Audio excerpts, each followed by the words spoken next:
Imagine this. It's 1986. A 20-year-old kid gets in his car, drives into the Maine woods, and just walks away. No phone, no plan, no goodbye. He doesn't come back for 27 years. And in those 27 years, he never talked to a single person. He never made a single friend. He never paid a single bill. He just disappeared. But here's the crazy part. While he was hiding in those woods, completely alone, he broke into over 1,000 homes. And nobody, not one person, could catch him. This is the true story of Christopher Knight, the last real hermit in America. And trust me, this story is unlike anything you've ever heard.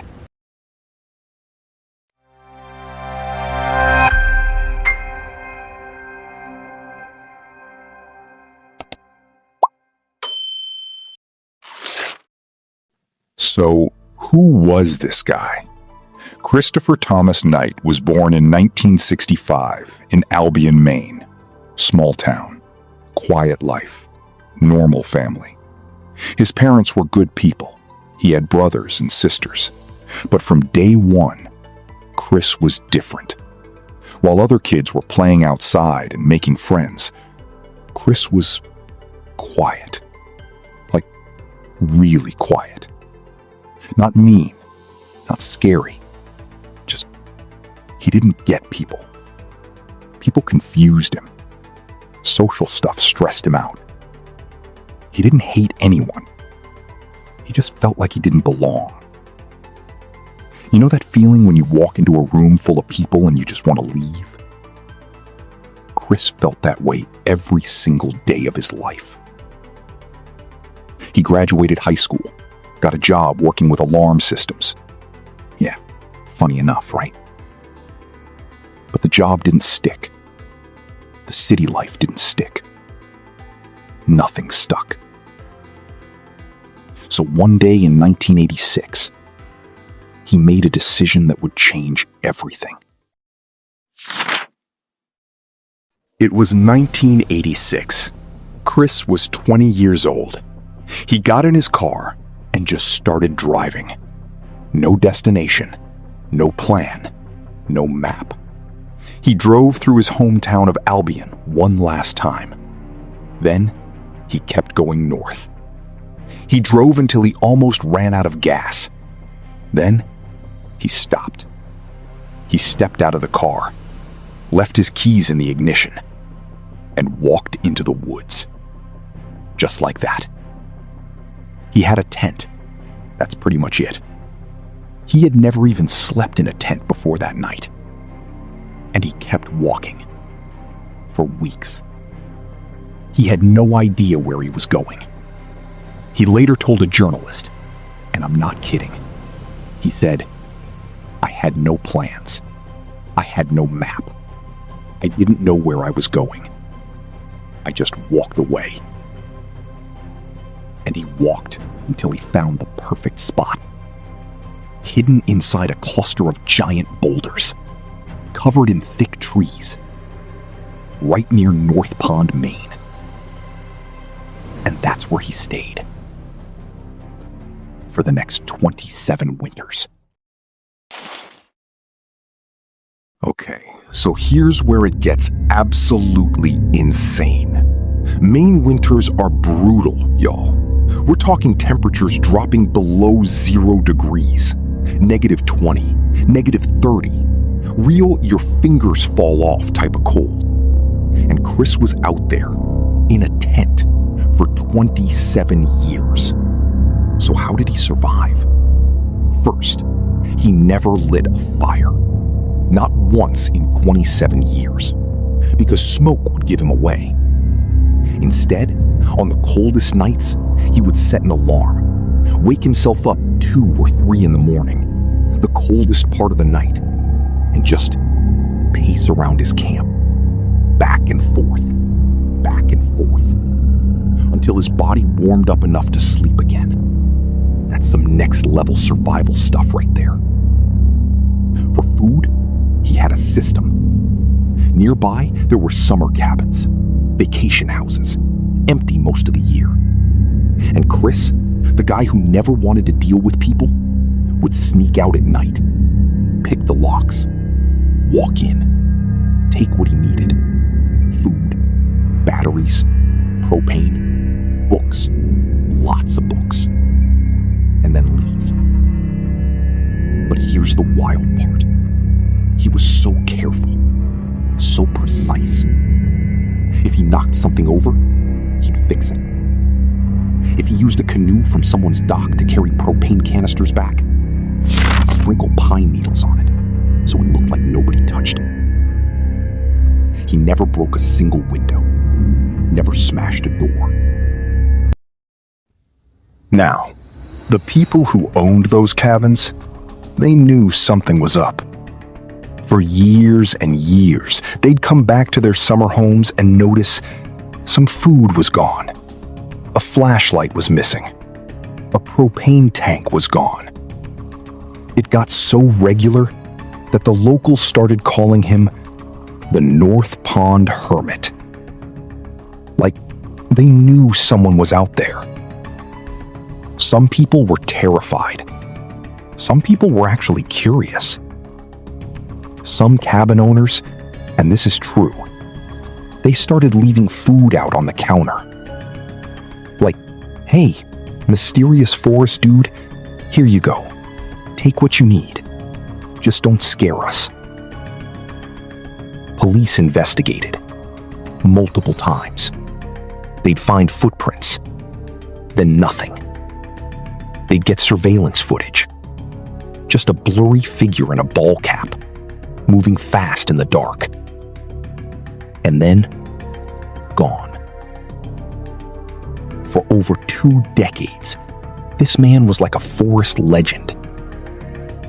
And the whole time, he was living less than 1 mile away from those cabins. 1 mile. People drove past his hiding spot probably hundreds of times and never knew. So how do you catch a ghost? Maine Game Warden Sergeant Terry Hughes had been after this guy for years. He was determined. He worked with the Pine Tree Camp, a summer camp for kids and adults with disabilities, to set up hidden motion detectors, silent alarms. April 4th, 2013. It's the middle of the night. Chris Knight sneaks into the camp kitchen, same as he's done hundreds of times before. He's filling a bag with food. Calm, quiet, professional. And then, the alarm goes off. Silently. Terry Hughes rushes to the scene. He walks into that kitchen, and there he is, Christopher Knight, caught red-handed. For the first time in 27 years, Chris had to speak to another human being. Hughes looked at him and said, "What's your name?" And Chris just said it. Christopher Knight. Simple as that. 27 years of silence. Broken. Just like that. And you want to know something that hit me hard? When they arrested him, Chris was wearing boots. Boots he had stolen from that same camp's director. The man had been right there, under their noses, the whole time. So what do you do with a man like this? Chris Knight was charged with over 1,000 burglaries. But here's the thing. Even the prosecutor said a long prison sentence would be cruel. The judge said she didn't think he'd ever do it again. He got sentenced to 7 months, most of which he'd already served waiting for his trial. He had to pay $2,000 in restitution to victims and complete 3 years of probation. But prison, even those 7 months, was its own kind of torture for Chris. This was a man who hadn't been around people in almost 30 years. Suddenly surrounded by inmates 24/7, he described it as unbearable. After he got out, he went to live with his mom for a while. He didn't do interviews. He didn't want fame. Eventually, he got his own place in rural Maine and went to work at a local auto shop. Just a quiet guy living a quiet life. After one of the most extraordinary stories America has ever seen. A journalist named Michael Finkel wrote a whole book about him, The Stranger in the Woods. Worth reading, by the way, and Chris became something of a cult hero in Maine. People made Facebook pages for him. Songs were written about him, not because he was a villain, but because deep down, a lot of us kind of get it. A lot of us actually did it. So here's what I keep thinking about. Was Chris Knight crazy? Or was he the most honest person any of us have ever heard of? He didn't lie about who he was. He didn't fake it for Instagram. He didn't go to a job he hated every day. He just left. Yeah, the stealing was wrong. He knew that. He said so himself. But the rest of it? A man who looked at the whole world and said no thanks and actually meant it? I don't know, man. There's something about that story that sticks with you. A journalist once asked Chris, while he was in prison, "Were you happy out there?" And Chris said, "Completely free. 27 winters, alone, in the dark, in the cold." And he called it freedom. What does that say about the rest of us? I'll let you think about that one. This has been the true story of Christopher Knight, the North Pond Hermit, the last real hermit in America. If this story hit different for you, hit that like button, subscribe if you're new, and drop in the comments, could you survive one winter alone in the Maine woods? I'll see you in the next one.